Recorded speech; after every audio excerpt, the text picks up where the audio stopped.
Hey guys, Bill here from Nostalgic Inclination, the channel dedicated to you, all creatives, artists, musicians, and otherwise. If you're new to the channel, welcome, and if you're returning, great to see you again. Today the challenge theme is going to be the land down under Australia, and I will be featuring the didgeridoo, the world's oldest instrument.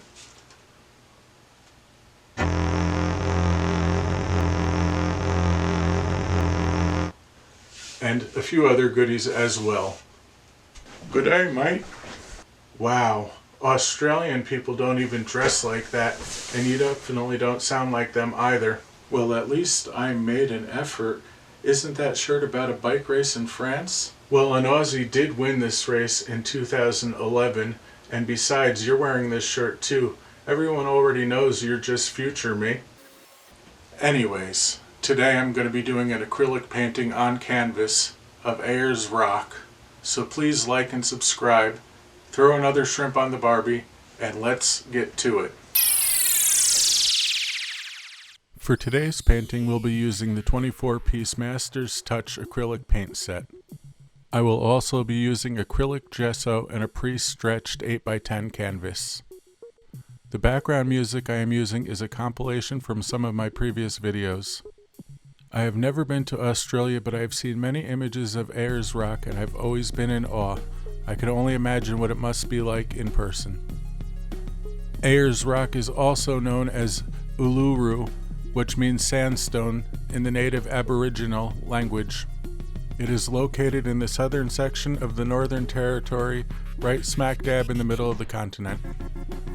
Most pre-stretched canvases come with a coat of gesso, but I like to apply another one just to make it the right smoothness. You'll notice my sketch is very simple, just one shape and 3 lines. I am not using any one particular reference photo as I like my work to be completely original. I am using a myriad of royalty-free reference photos that I found on the internet. We start with sky blue at the top and we gradiate down, incorporating titanium white as we go to the horizon. Unlike with oil paint, acrylic dries very quick. Keep that in mind when blending. For the rock itself, we do an undercoat using raw umber. We are building our painting in layers. For the ground that meets the horizon, I'm using phthalo green. I use yellow ochre for the midground, blending up over the phthalo green. We mix grass green with yellow ochre with a little raw umber for the foreground, varying our brush strokes for texture. Moving on to the clouds, we start with pure titanium white.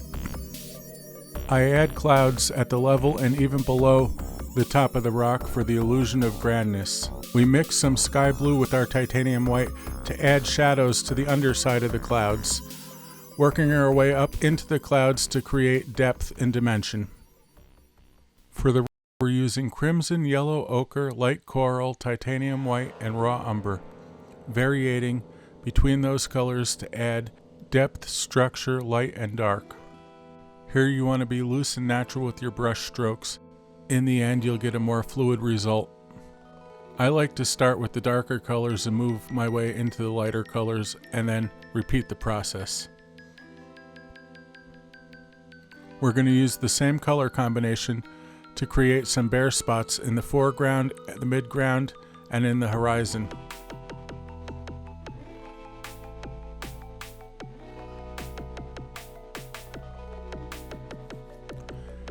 Here I'm making blades of grass.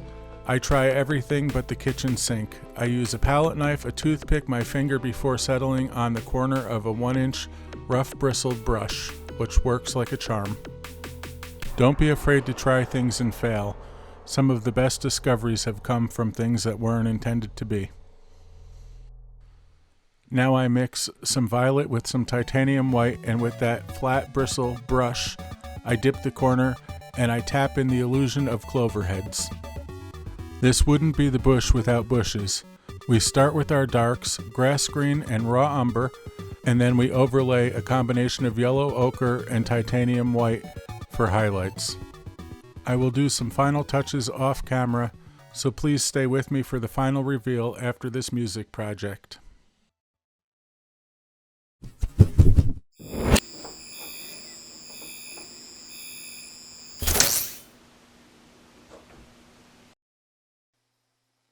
Today we're working in Logic Pro X with a 4/4 time signature and the default 120 beats per minute.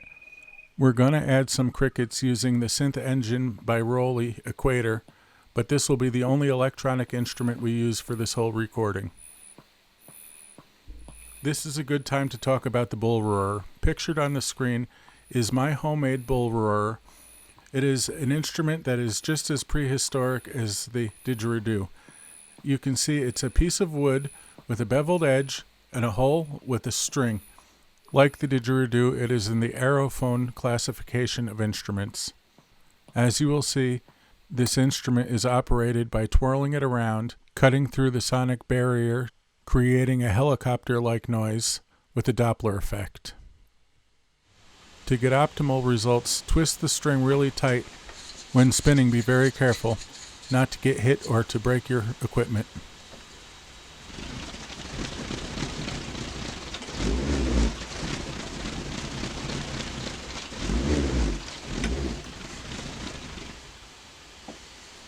Now we move on to the maraca and the shakers. I am using a tourist grade maraca and two very inexpensive egg shakers with handles. Like with your art, you do not need a lot of money to make music. The Bullroarer was free essentially, just a piece of scrap wood and a twine, and the maraca and the shakers are less than $5 all told. Do not let finances be an impediment for you to create something. If you do not have Logic Pro or Pro Tools, you could use Reaper, which is free to try. Now we get to the meat and the potatoes, the didgeridoo. I'll go more into detail on this in a moment.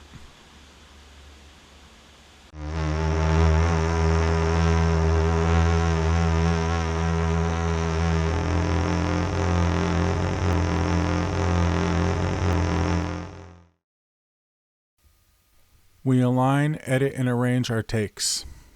I will do more editing and arranging in the post-production, but it's always good to put myself in the best situation possible. For the percussion, we'll be using a cajon, which comes from Peru, ironically, not from Australia.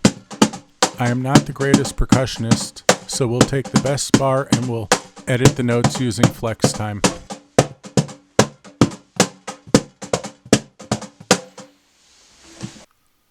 I get all the notes in line, and then I start to embellish accents that were never even played in there in the first place. We will further process the tracks and compress the cajon. Simply put, a compressor makes the quiet spots louder and the louder spots quieter. We will shortly get to the reveal of both projects, but first let's take a closer look at the didgeridoo. The didgeridoo is native to the Northern Territory of Australia, played by the Aboriginal people. Some scientists say this instrument dates back as far as 100,000 years.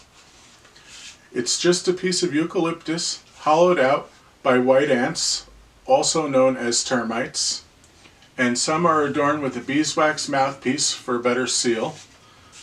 And mine comes from Australia, advertised in the key of C sharp, but the best I can get is an E flat.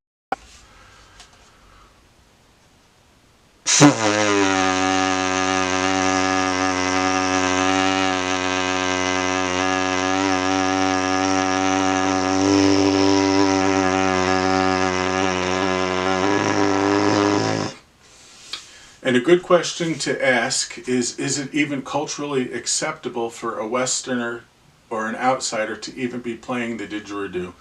Some of the old guard of the Aboriginal people thought that it would be stealing their culture if anybody other than them were to play the didgeridoo. Now, many people today don't feel that way and have their arms open and are willing to share. I feel that I am only paying homage to the Aboriginal people by sharing their culture with other people. I do not profess to be a historian of their culture or even know more than the average person. I just like the way the instrument sounds, so therefore I feel that it is meant to be shared with the world. So please enjoy the reveal of both projects, and thank you for watching.